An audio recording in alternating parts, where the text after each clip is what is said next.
When you're talking about the words that have basically defined Canadian politics these last few years, pipeline has to be near the top. And it's back in the headlines big time because Ottawa just signed a deal with Alberta that clears the way for an oil pipeline to the Pacific. I'm sure you won't be too surprised to hear there has been some fallout. BC isn't thrilled, West Coast First Nations have raised some serious concerns, Alberta separatists are making noise again. And then there was Liberal Minister Stephen Gilbo. He resigned from cabinet, calling this deal the last straw. So it raises a couple of questions. Could the Prime Minister be handling this better? And politically, was this deal actually a smart move for Mark Carney?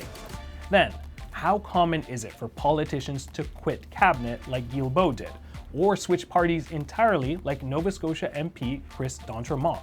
He left the federal Conservatives for the Liberals last month. Is it hard now for MPs even just to speak off message? We dig into what party loyalty means in Canadian politics and why too much of it could be a problem for democracy. This is The Rundown.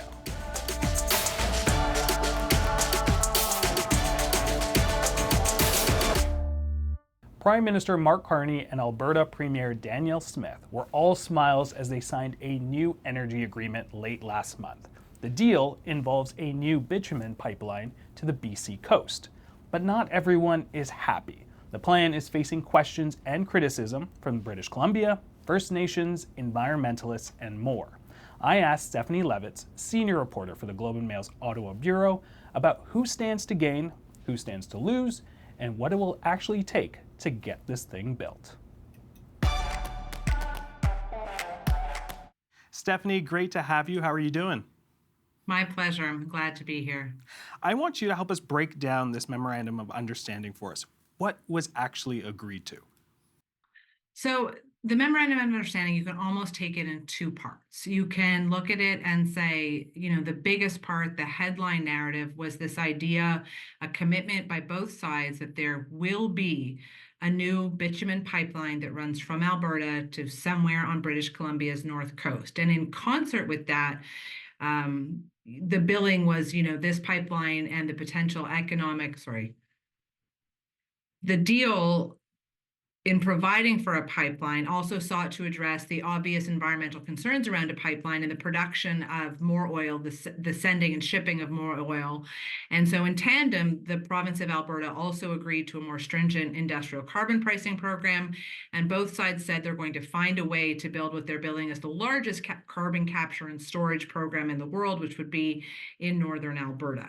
So that's the headline. There's a secondary piece of this MOU, which isn't getting as much attention, and probably because it's less politically complicated or dynamic, and it's about computing centers for AI. It's about more electricity. They're called interties between various provinces, and sort of other things that both Ottawa and Alberta have agreed to work on together. But really the big headline grabber, the thing that's causing all sorts of political consternation, is this notion of a pipeline and what goes into that.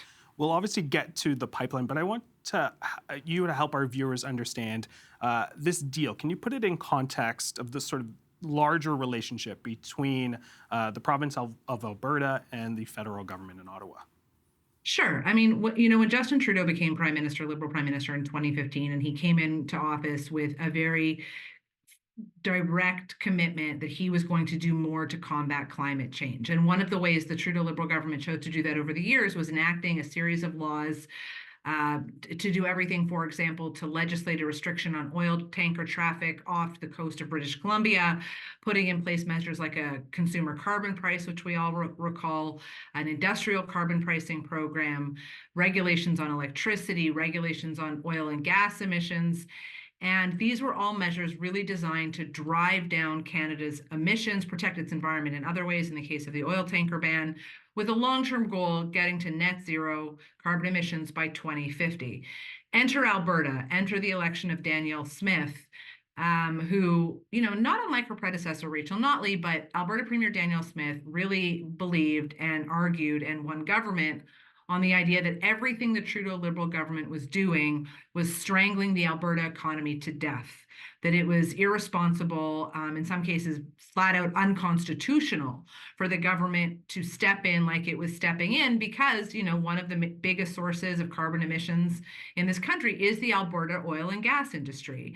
And when you're regulating it, when you're increasing the pricing, when you're doing all of these things, the industry recoils, the industry contracts. Maybe it doesn't want to invest as much, it doesn't want to do other things. And so that has a choking effect on the Alberta economy. So that's sort of the stage where things were. It was a lot of combat, arm to arm combat between Alberta and Ottawa for years.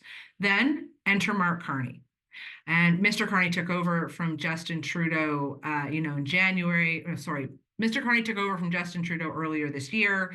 He promised a new approach to all sorts of things. And one of them was, rebuilding relationships with Alberta by trying to find a way to support more development in the oil and gas industry while at the same time meeting Canada's climate goals. And never have we probably seen in recent history such a 180 in political tone between two leaders. Every provincial leader in this country, frankly, was just smitten with Mr. Carney and his new approach to doing things, but none more so than Danielle Smith, who, if we take, from their first meeting all the way until when this memorandum of understanding was signed a week ago, they're basically besties at this point, a role that, Ontario Premier Doug Ford always used to say that Chrystia Freeland, the former finance minister, deputy prime minister, was his best friend, was his therapist. And now it feels like there's some kind of romance going on between Alberta Premier Danielle Smith and Prime Minister Mark Carney, because he has agreed, bottom line, to get rid of, lift, suspend, temporarily adjust many of the regulations that she said were poisonous to her province's economy and therefore the national economy. I want to actually talk about another relationship. The Assembly of First Nation Chiefs, they had adopted a resolution on Wednesday to withdraw the MOU. What is required of this government in terms of Indigenous consultation going forward? It's tricky. In the justice system and other places, we often use the expression 3 strikes and you're out, right? And I wonder with the Liberal government right now, whether they've not hit 2 strikes, which is to say the Building Canada Act, which was the thing that legislatively lays the groundwork for something like this major Alberta pipeline, was rushed through over the objections of many Indigenous communities who felt there wasn't adequate consultation, that it was sprung on them out of nowhere. Fast forward to this memorandum of understanding, which, although in the text requires consultation and a degree of buy-in from the province of British Columbia, from the coastal First Nations, or any other First Nations or Indigenous communities whose territories might be affected by this project, it is baked into the MOU. But they weren't brought along in a substantive way when this MOU was being negotiated. And so I guess it's by happenstance that the Assembly of First Nations is having, a big meeting this week. This is very much on their agenda.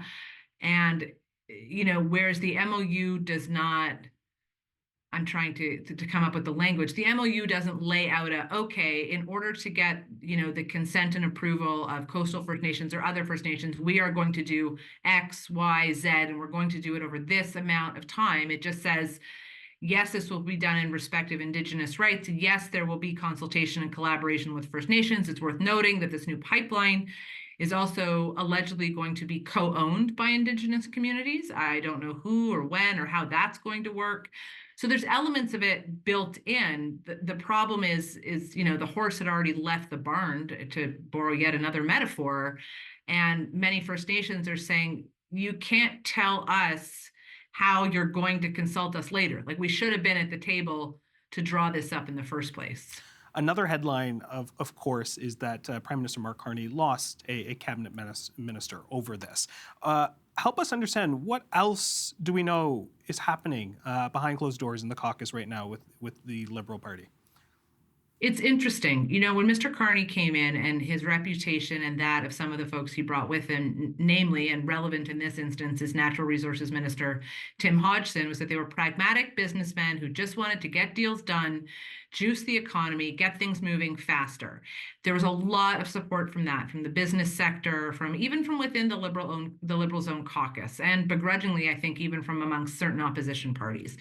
Fast forward to now, and we see a situation where there is a tension and a clash brewing within the Liberal caucus between the get it done fast attitude at the top, Mr. Carney, Mr. Hodgson, to two different parts of the Liberal caucus. One, wondering why they're not being brought along for the ride. And you have a bunch of Liberal members of Parliament, elected in British Columbia, as a for example, in the last election, who are read into this MOU quite late and in a manner rather that many of them say was dismissive, rude, arrogant, that they weren't being treated very nicely by the center or by Mr. Hodgson. Then you have the environmentalists within this caucus, a significant enough portion of them who've now banded together to create their own environmental caucus, something they started at the outset of this parliament, over concerns that Mr. Carney's commitment to previous Liberal ambition on climate change wasn't there. And, as witnessed by the fact on day one, he signs away and removes the consumer price on carbon, which many people say, was going to be a very effective means of bringing down emissions. Unfortunately, it ran headlong into an inflationary crisis and cost of living pressures. But the point is that within the Liberal caucus right now, I do think there are a significant number of people for whom Stephen Gilbo is now the personification of that, looking at their record, looking at what's been done so far, and wondering, are we really committed to climate change, combating climate change? And what are we going to do about that? Because it doesn't feel like we're doing very much. We have about 30 seconds left. I have one last question for you. So far, we have just the framework, and Prime Minister Mark Carney has said that the private sector will need to be involved for this project and pipeline to go forward. That's one of the things that he says. But help us understand, what would it actually take to get this built? I guess the very first and important thing is that someone's got to be willing to build it. And right now, while the Alberta government is absolutely a champion of this pipeline, there is no formal, what is known now, the word everyone is using is proponent. There is not a company coming forward and saying, I propose a pipeline. Here's how it's going to be built. Here is where it is going to go. Here is where it is going to, the bitumen in it. It will exit here. It can be shipped there. That does not exist. This is a theoretical concept at the moment. And so really the next major step for this major project will be the Smith government moving ahead and actually submitting a proposal for this pipeline. And that proposal has to check a number of boxes, including, and again, collaboration and a degree of consent from the government of British Columbia, and absolutely some degree of support and consent from the First Nations whose territories are affected by this. Stephanie, we are definitely going to continue following this. Thank you so much, and thank you for your insights. My pleasure, anytime.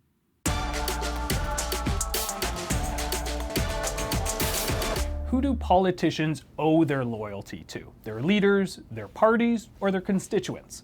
That's something Nova Scotia MP Chris D'Entremont clearly had to grapple with before crossing the floor from the federal Conservatives to the Liberals last month.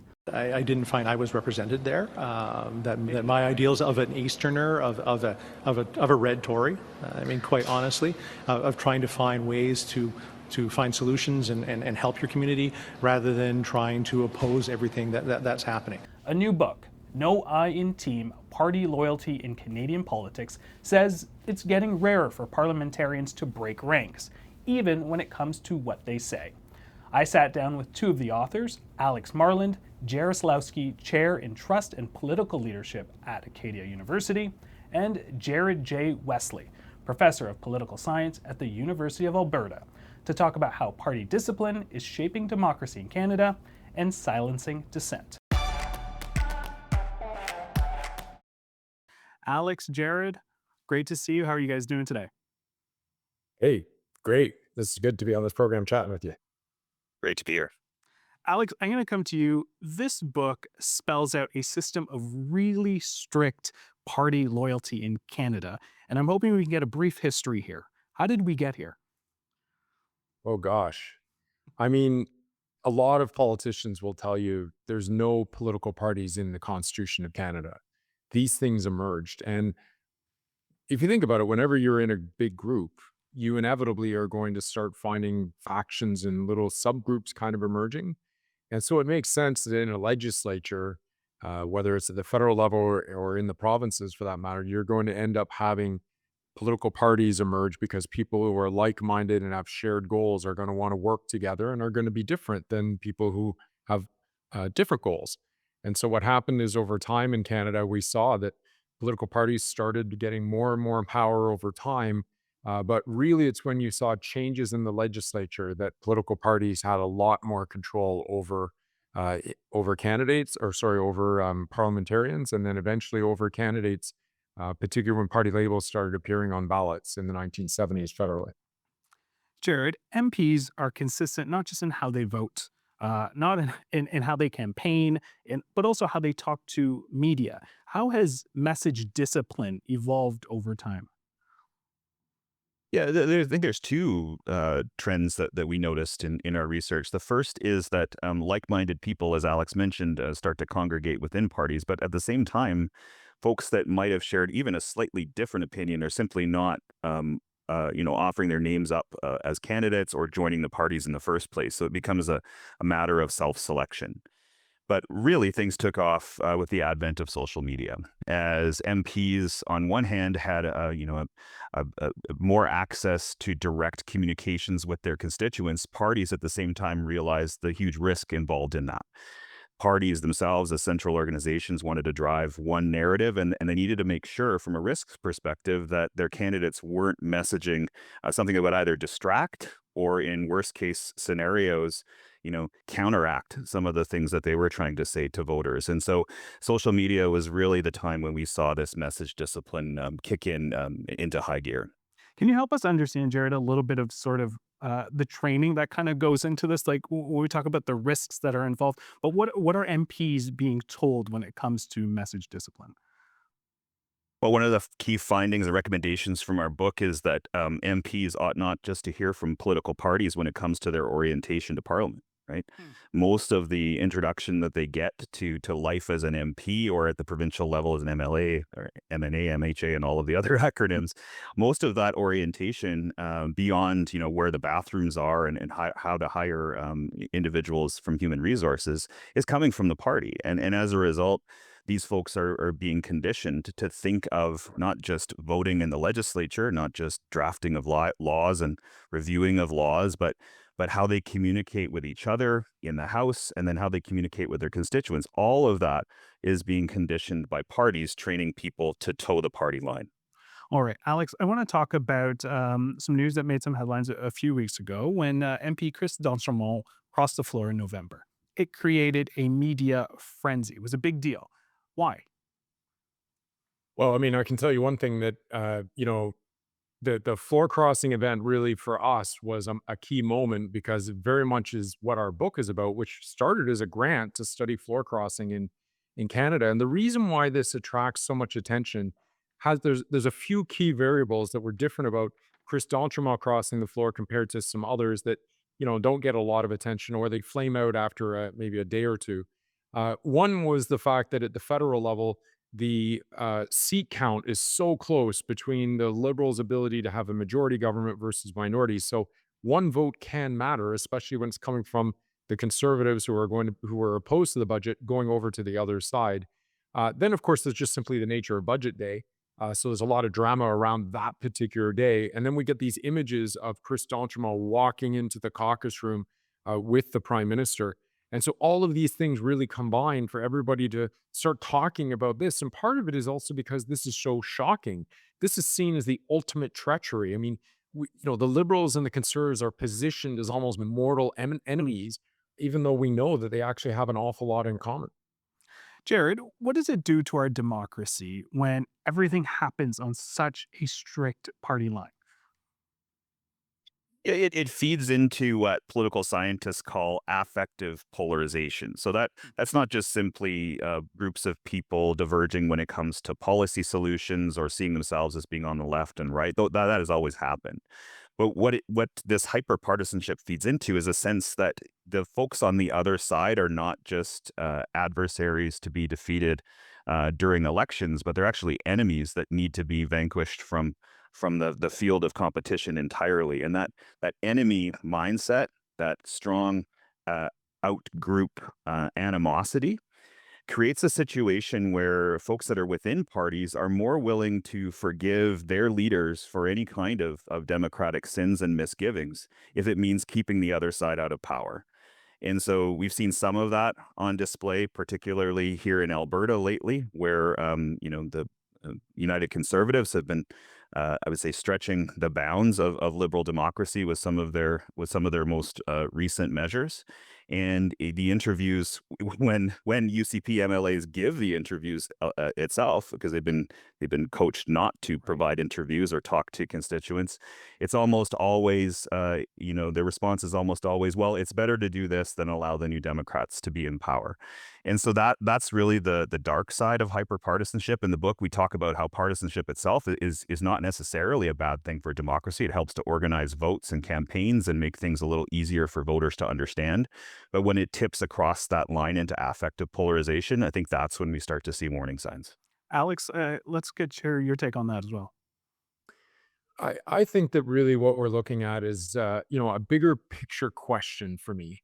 And that is that why is it like this in Canada? Why do we have this situation? Why do we accept it? Why is it that if somebody does something that is, speaking up on behalf of the people who elected them, or something that's a matter of their own convictions, or frankly, they just see something and they think it's wrong, why is it such a big deal? And why is it so awful if an elected representative comes out and says something that goes against the team or goes against their leader? They're celebrated in some quarters as somebody who is authentic and somebody who's a good representative. And then in other ways, they're treated as a maverick, as an anomaly, as somebody who absolutely has to be tamped down. And so, the broader question I would have for Canadians and Ontarians generally is why? Why do we accept this? Why does it have to be this way? Alex, can you help pull the curtain back a little bit in terms of what's happening behind the scenes within a caucus, trying to keep everything in line? I'm trying to.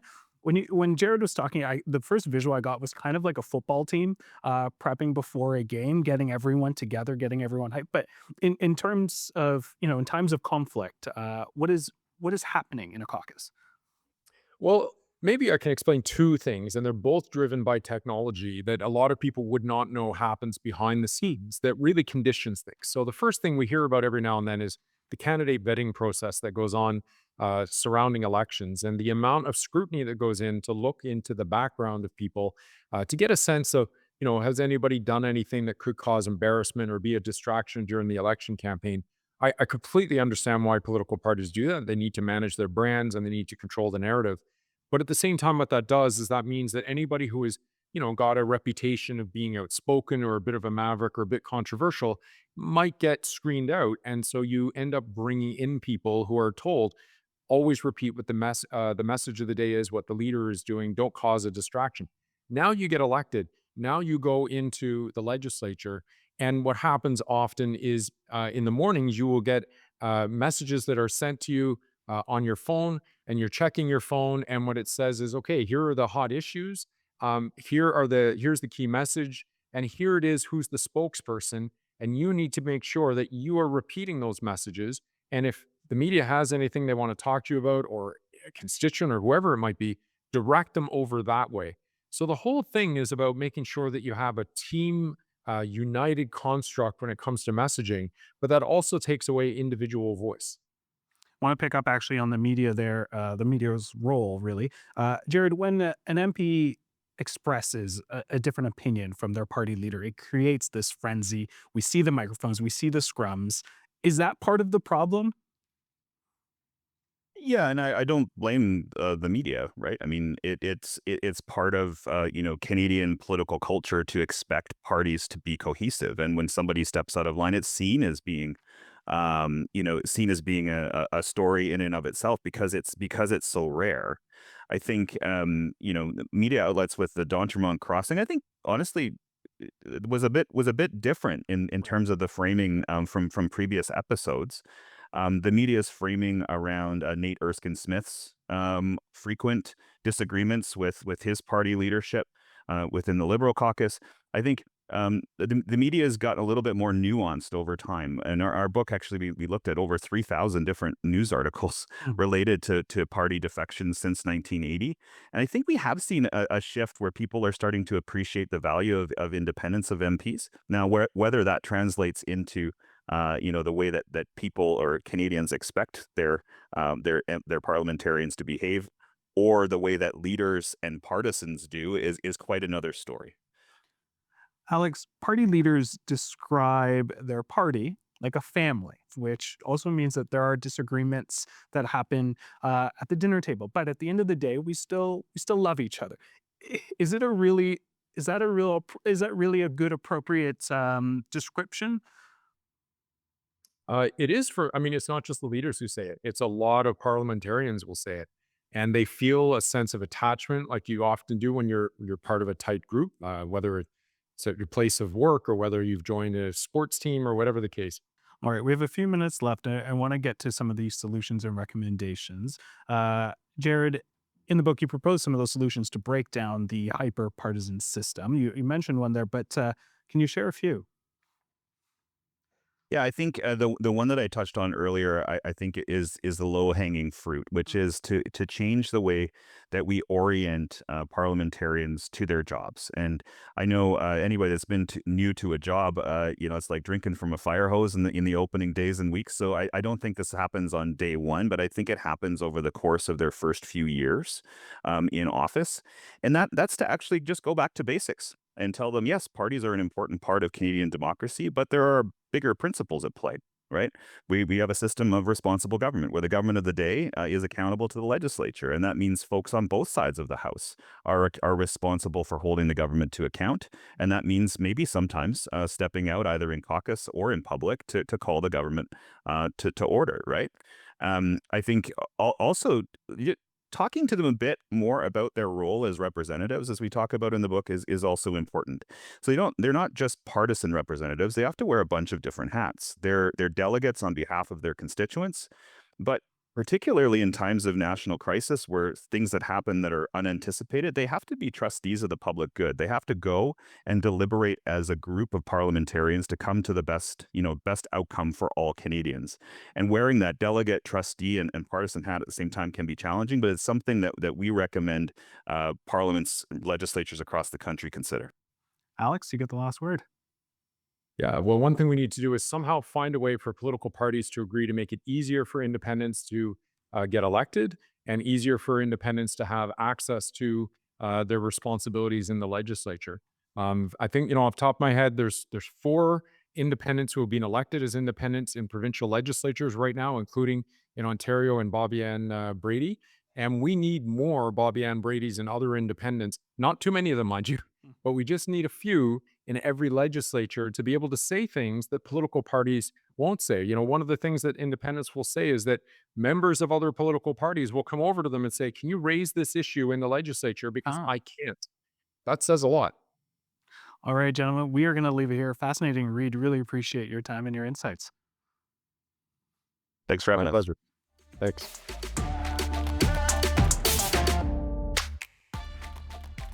What do you want to see on the rundown? We want this to be your show. So send your feedback and ideas to tvo.org/rundownfeedback or leave us a comment on YouTube and tell us about the topics that matter to you and what you think is working or not working so far.